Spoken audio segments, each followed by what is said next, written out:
Welcome to Local Fellowship. This is part 3, and we're going to be interviewing Pastor Jackie at Lakeville United Methodist Church. This is an opportunity for those of you who are new to the area or just curious about what other churches are doing or what their pastors are like or what they have to offer. It's a wonderful chance for you just to get a peek at what's going on with your local churches. So make sure you stop and watch, and thank you for taking that time.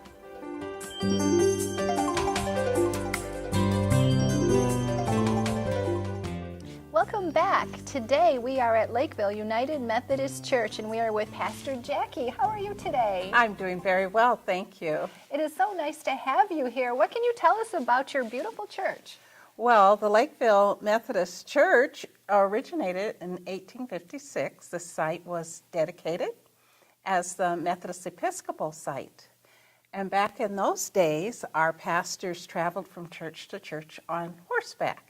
And they were called circuit riders. And they generally served 2 or 3 churches at a time. So although I'm not specifically sure, but it would not be unusual for the pastor to serve Lakeville and then Leonard and then come back again on the next route to the same church. They may or may not have service or lead service every Sunday. They may be at one church on one Sunday and another church on another Sunday. And the way the Methodist Church is organized, we have people in the church who share in the order of the deacon, and they would officiate over the services until the pastor came back. And of course, the pastor would do the sacraments of baptism, marriages, and Holy Communion. So this church has quite a history of being here for many years. And that is amazing. So the circuits, how does it even get into how often they would come, let's say, to this church? What was? Yes, it would. And it depends upon the distance and, of course, the road conditions and the weather. Okay. So whereas a weather condition may keep them away with the dirt roads because they just weren't able to travel. If you were on a railway line, it was usually a little easier because you could always get on the train and then go from there. True. But this is quite a history that we have in the United Methodist Church, or in the Methodist Episcopal Church. Well, tell us a little bit about that history before we go on. Well, in the Methodist Episcopal Church is the name of the church from origination in the United States. Okay. And then in 1968, the Methodist Episcopal Church and the EUB, Evangelical United Brethren, and the Methodist Episcopal South Church joined and became the United Methodist Church. Okay. So if you look on a lot of the older churches' marks or their stones, such as out front in our church, you'll see Lakeville M.E. Church, or Methodist Episcopal Church. On this window over here, it talks about the Women's Society of 1972. So that was before the Methodist Episcopal Church became the United Methodist Church. And the Women's Society was a force to be reckoned with in society. They were very upfront in the political action and also in mission and ministry in the United States. Women's rights, the right to vote, they were right out there in front. They were there, huh? So that does have a lot of history Yes. here, and I can see each and every window has probably a story to go along. Oh, absolutely. To go along with it. What can you tell us about you? What made you come here, and what was your calling to be a pastor? Well, in the United Methodist tradition, we are appointed to our churches, pastors are. And so as I became a pastor in the United Methodist Church, the bishop decides, this is where we need your gifts and graces. Okay. And it's also part of the order. And we agree that we will go where the bishop calls us. And so I was serving half-time, and I said, I'm ready to go full-time. And the bishop says, I have a place for you. And so Lakeville is that place. I think I received my call as a child, really? But, and this is telling my age. No. When I was a child, the Methodist Episcopal Church did not ordain women. Okay. So we're called in various areas of service in the church. Deaconess, missionaries, missioners. We had a lot of titles for women, but not pastors. And so I ran from my call at the point when I knew I could be ordained. And I hid. And it just finally got to the place where I couldn't run. I was running into walls, is the only place. So I felt that the Holy Spirit was calling me to serve, and I've never regretted it. Oh, that's nice. It's a wonderful story. So how long have you been a minister? I've been a minister for 4 years. This is my 4th year of service, my first year at Lakeville. Oh, welcome. Thank you. So do you like the community? Is it active? You keeping it busy? I am just starting to learn the community and learn the people of the community. I live in Rochester, but still, we're just a little neighbors, but every community is unique, so yes. Do you have a funny story that you could share, something that recently happened to you? I just always like to hear a story about. Well, my favorite story to tell was when I was visiting Bob Smith in the hospital. Okay. And I was talking with his daughter-in-law, and as you know, Bob wears a hearing aid. Yes. And he says, "I can't hear a thing you're saying." So his daughter-in-law and I are chatting, and the nurse comes in and she says, "Mr. Smith," and she uses a normal voice, blah, blah, blah, blah, blah. And I said, "You trickster, I thought you couldn't hear a word we said." He could hear us perfectly. So did he tune you out or something? Yeah, and then he gets this little smirk on his face. So I just love his smile. So that's one of my greatest memories of this church. Since I have been here, we have formed a youth group, and I am just so excited about that. So our youth group is going to be leading worship this Sunday. Oh, wonderful. Yes, it is wonderful, on October 26th, sorry. You'll miss it, but we'll be doing more things in the community, so you'll see our faces in more places. Tell us more about the youth group. Where do you foresee that going? Well, this is our first year. We're just getting organized, and what I would like for us to do is to get into more ministry and action projects within the Lakeville community. So there's plenty of work to be done. And also because the United Methodist Church is a connectional church, if you see another United Methodist Church, we belong as friends, neighbors, and relatives together. So we oftentimes join together to do different ministry projects, whether it's cleaning someone's yard or feeding the homeless. There's a lot of things and opportunities. That is wonderful. And with that, we're going to take a break, and then hopefully we're going to come back and we're going to learn a little bit more about what direction this church is going to go into and what other concepts you might have for that youth group. So come back with us. Thank you.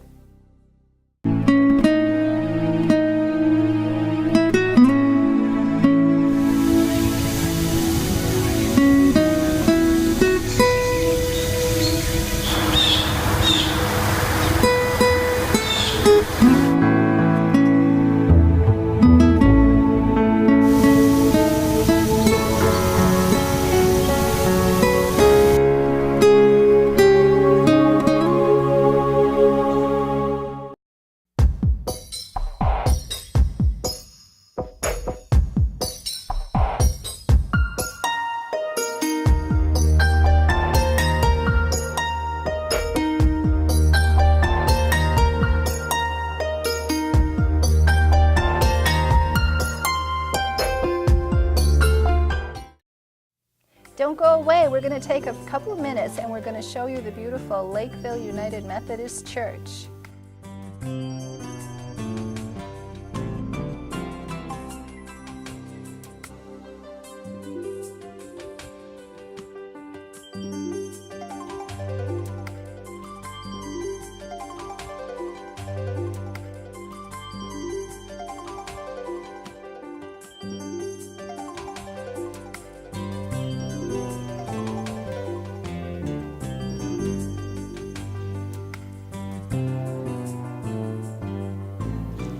back with Pastor Jackie, and we're going to pick up right where we left out about the youth group. So tell me what ideas you do have for the youth group, in particular this area, what outreach programs to increase it maybe, or what ideas you have for activities?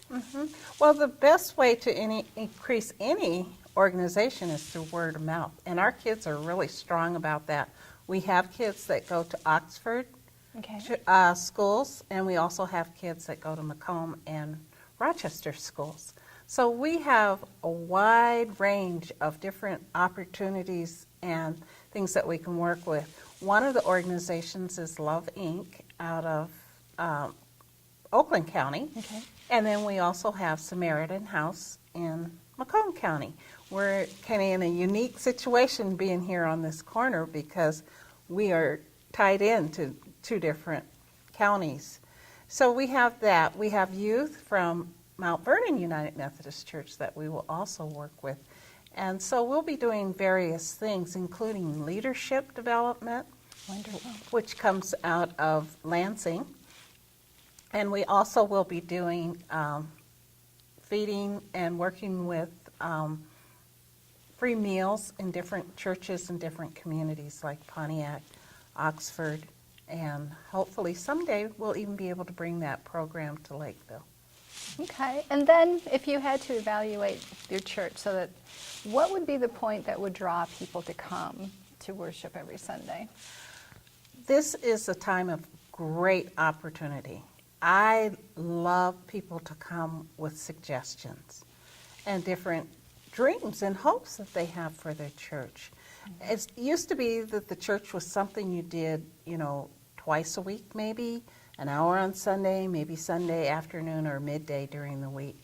But my dream for this church is to be open to the public and actively involving people every day of the week in some type of program, whether it's Bible study or we have a program where we are doing and making things for people in the community, whether it's providing lunches, visiting our sick and shut-in, whatever the community's needs are. And at this point, that's where I am, is kind of evaluating where are the needs, where we can we as a church fill in, where society has dropped off, that we as a church can pick up the slack. Sounds like you're very welcoming. Very, very welcoming. That's the United Methodist model. Open doors, open minds, open hearts. And we welcome everyone to come and Very be nice. a part. So I'm going to go back to someone you brought up not too long ago, Mr. Smith. So is he one of your, how do you say, here every week? Every week Bob is here, front and center, and such a joy to serve. We have several families who, like Bob, were raised in the area, raised their children here in the church, or were raised as a child here in the church, and they continue to be a part of this community and a part of this church. Yes, he is a wonderful man. I remember he got me to come to your church a couple years ago. Come visit, and I didn't. It was a wonderful time. I truly enjoyed it. It was like one big happy family sitting in here, so it was a great time. If there's anything that you could add about your first year here, what would that be? Well, the first year is, I hate to use the term difficult, but it's challenging because you're getting to know people and just being able to work with people together and to help people envision their dreams and hopes for their church and bringing it to fruition. So I just want to have an opportunity to be able to be with people, to work with people, and to share with people as we begin to develop ministries for our community. And I see you have an organ over here. So do you have a choir? We don't have a formal choir. The youth are working very hard at making that happen. Oh, nice. We have an organist and a pianist who is with us every Sunday. And because we have a CCLI license, we of course can use published music as background, and the youth have wonderful ideas on how to present music in the worship service. So we'll be doing more of that as they become more comfortable and we get to learn each other and kind of get over some of our newness. So that's another growth aspect that you're going to bring to the church. So that's really nice. Absolutely, yes. And our children that are in youth group aren't all members. You don't have to be a member to be a part of the Lakeville family. We have, actually none of our children belong to Lakeville, but they belong to the Lakeville community, so they're ours. Goes back to welcoming again, which is good. You Absolutely. need to make everyone feel happy and at Yes. home. So I do thank you for that. And before we close, is there something that you would like to share about this church in particular? Well, I certainly want people to know that they are more than welcome to come. They're welcome to be a part of the church. It's a little bit old, but we're ready for a whole lot of new. And we want to let people know that it's not the church that they grew up in, and it's not the church that they will die in. It's a progress. We're actually an act in progress. So Very nice. come and join us and be a part of that. Do you have dinners or breakfast and things like that at the church? Not yet, but Okay. hey, that's in the pot. You have a lot of things going on. Yeah, sometimes I overdo.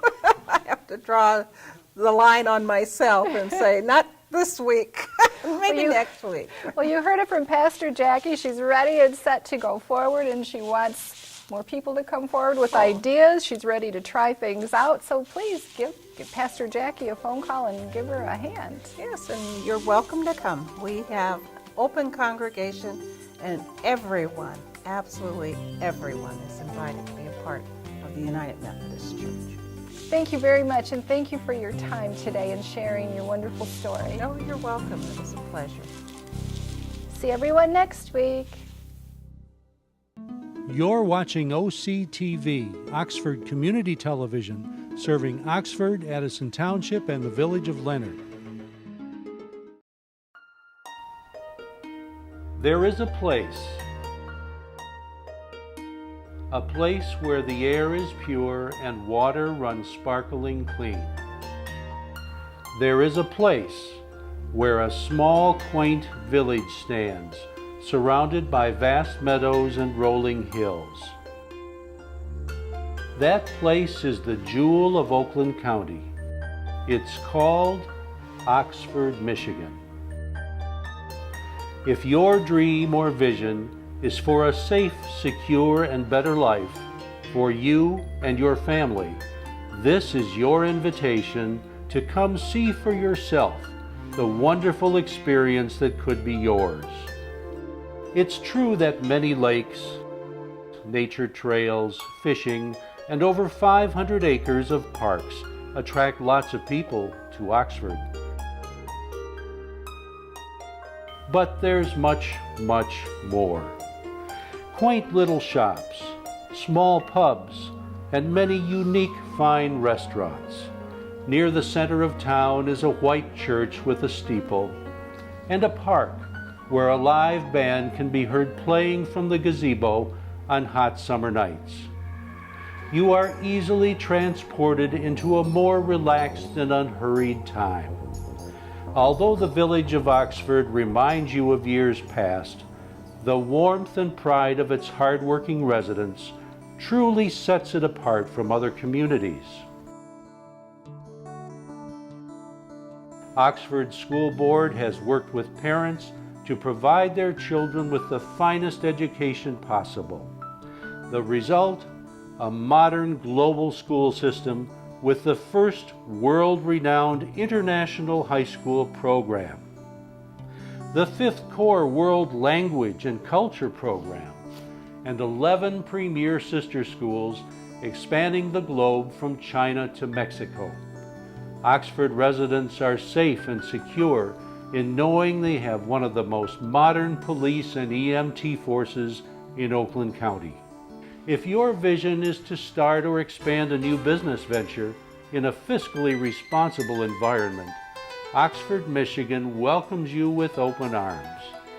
We are one of the few Oakland County communities to offer the unique one-stop program, where Oxford officials make it easy for developers and builders to complete their projects from start to finish.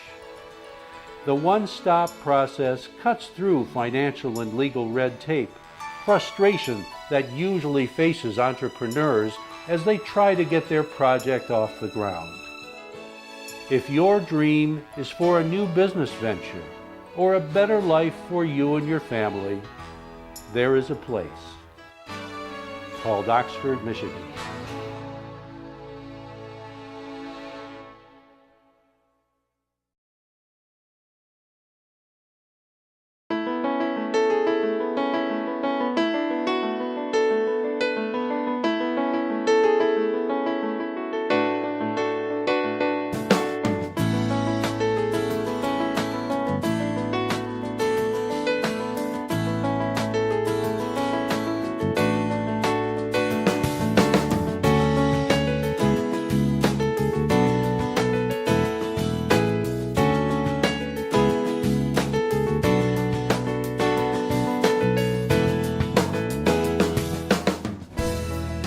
At Oakland County Parks and Recreation, we value what you value: family relationships, community connections, good health, environmental stewardship, and economic stability. Oakland County residents and businesses have invested in preserving nearly 7,000 acres of parkland. Since 1966, 13 parks and golf courses have been acquired, maintained, and improved. Oakland County parks and facilities are made possible by millage funds supported by Oakland County residents. For a home valued at $200,000, the homeowner pays less than $25 per year to support the Oakland County parks. With every generation, families create lifelong memories at Oakland County's award-winning parks. From exciting summer escapades and stories around the campfire to brisk fall walks on wooded trails and snowy winter outings, the outdoors beckons year-round. It's time to get up, get out, and get going at the Oakland County parks. Active recreation options abound. Cross-country ski or mountain bike on tree-lined trails. Scale the rock climbing wall. Get your kicks with soccer at several sports fields. Row or paddle a boat on 4 picturesque inland lakes. It's an easy journey. Most parks are just a short drive away. A quick tip: all our parks and golf courses end in Oaks. To find your favorite, just go to DestinationOakland.com. Click to pick Oceans of Motion water parks at Red Oaks and Waterford Oaks, the Wint Nature Center at Independence Oaks, Teen Adventures, and even entertainment to go. When outdoor adventures on your list, there's fishing, beaches, boating, playgrounds, and seasonal hunting. The campgrounds at Addison Oaks and Groveland Oaks feel like being up north with plenty of recreation options. Want to get fit? Hit the trails. Oakland County Parks boasts more than 68 miles for strolling, walking, hiking and running, biking, or horseback riding. If the links are your lure, 5 golf courses, including Premier Course Lion Oaks, are conveniently located. Make Glen Oaks or White Lake Oaks your home course. Get an up-north feel at Springfield Oaks, or play a quick 9 at Red Oaks. Our recreation lineup rocks. Learn to swim. Experience an outdoor adventures camp. Take the fast track at BMX, or gain new lifelong skills. Everyone's included. Individuals with disabilities participate in dozens of adaptive opportunities, including a new fully accessible playscape, modified golf carts, and annual events. There's always something special going on at Oakland County Parks, whether it's a classic car show, the Oakland County Fair, a senior golf tournament, or the Ellis Barn Festival.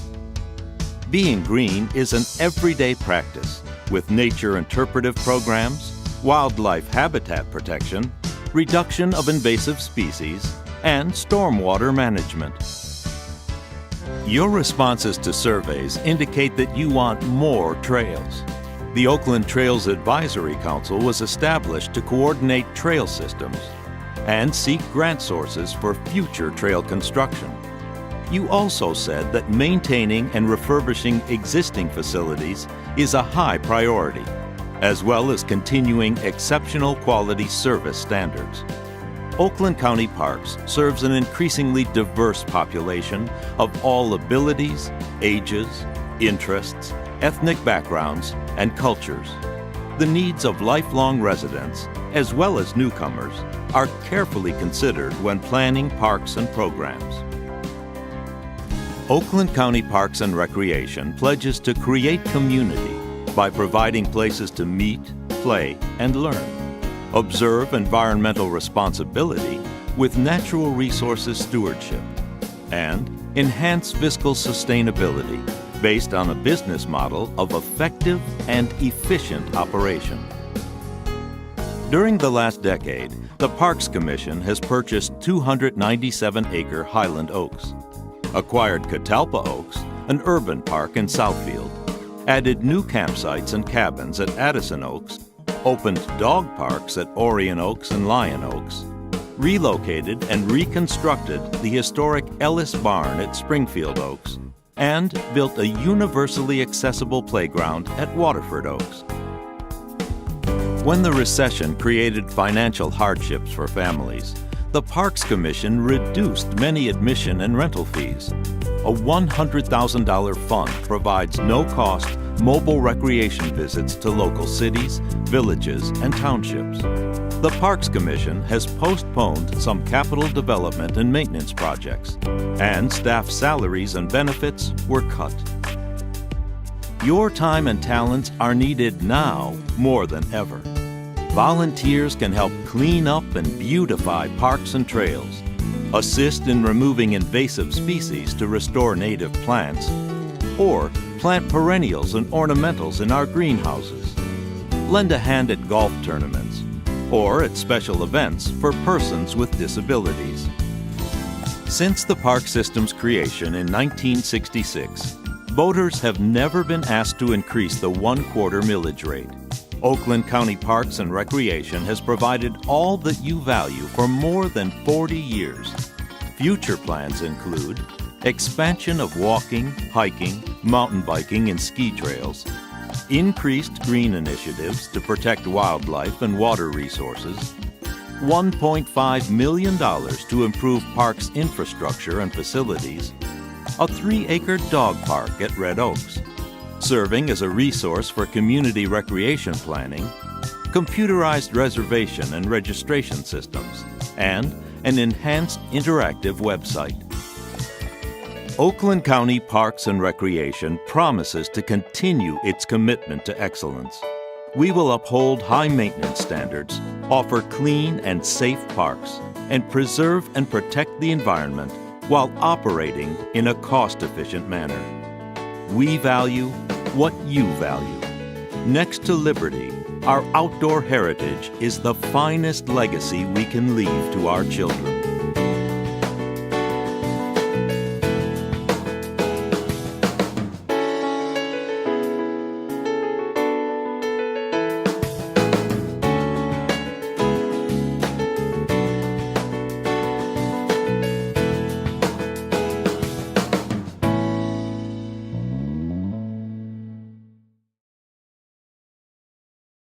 Hello, I'm Elgin Nichols. And I'm Terry Stiles. Together, Terry and I host the weekly news Monday through Friday at 12, 6, and 11 p.m. Broadcast on Charter Channel 191 and AT&T UVerse 99, we only cover news that impacts our local Addison and Oxford area. In other words, by all accounts, news that would normally not receive from any other televised source. But chances are, if it's local, it will be found on Oxford Community Television and OCTV. For the weekly news, I'm Terry Stiles. And I'm Elgin Nichols. Together, we invite you to join Terry and me for our next OCTV weekly news program.